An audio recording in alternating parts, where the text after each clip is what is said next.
সাকিব আল হাসানের ব্যাপারে আমার বক্তব্য হচ্ছে তার নিজের একটা বিবেক থাকা দরকার যে কোন জায়গায় ইনি যাবেন কোন জায়গায় যাবেন না। এবার সংসদে সাকিব আল হাসানকে ধুয়ে দিলেন ব্যারিস্টার সুমন। প্রথম দিনেই সাকিবকে নিয়ে যা বললেন ব্যারিস্টার সুমন, এই নিয়ে বিস্তারিত জানতে হলে ভিডিওটি না টেনে শেষ পর্যন্ত দেখতে থাকুন। আর আপনি যদি আমাদের চ্যানেলে নতুন হয়ে থাকেন তাহলে এক্ষুনি সাবস্ক্রাইব করে রাখুন।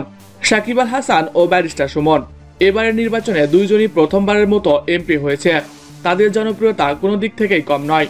সাকিব আল হাসান ক্রিকেট খেলে ও বাংলাদেশের জয়ে অনেক অবদান রেখে অনেকের কাছে প্রিয় পাত্র হয়ে উঠেছেন। সেই সাথে ব্যারিস্টার সুমন বাংলাদেশের খেটে খাওয়া মানুষের পাশে দাঁড়িয়ে পেয়েছেন অনেক ভালোবাসা। এরই মধ্যে নির্বাচনে দুজনে জয় পেয়েছেন বিপুল ভোটে নির্বাচিত হয়েছেন তারা। সেখানে প্রথমবারের মতো সংসদে যোগ দেন ব্যারিস্টার সুমন। আর সেখানে সুযোগ পেয়ে ব্যারিস্টার সুমন সাকিবকে নিয়ে বলেন, আমাদের দেশে অনেক সেলিব্রিটি আছে যারা টাকার জন্য অনেক অসৎ কাজ করে। সেই সাথে সাকিব আল হাসানকে নিয়ে বলেন, সাকিব আল হাসান আমাদের দেশের একজন সম্পদ, সে আমাদের দেশের মান উন্নয়ন করবে। তার দোকান উদ্বোধন করতে যাচ্ছেন, সে একটা পুলিশ ইন্সপেক্টরের হত্যা মামলার আসামি।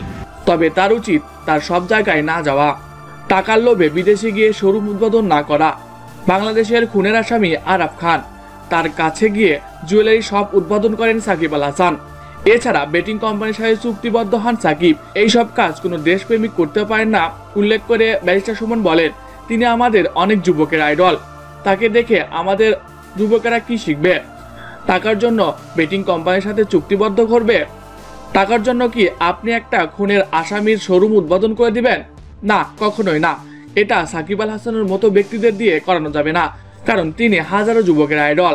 তাকে দেখে আমাদের যুবকেরা কিছু শিখতে পারবে না, শুধু টাকাই চিনবে। তাই সাকিব আল হাসানকে বলতে চাই, যদি টাকা লাগে আমি দেব, তবুও এমন অসৎ কাজে আপনাকে যেতে দেব না।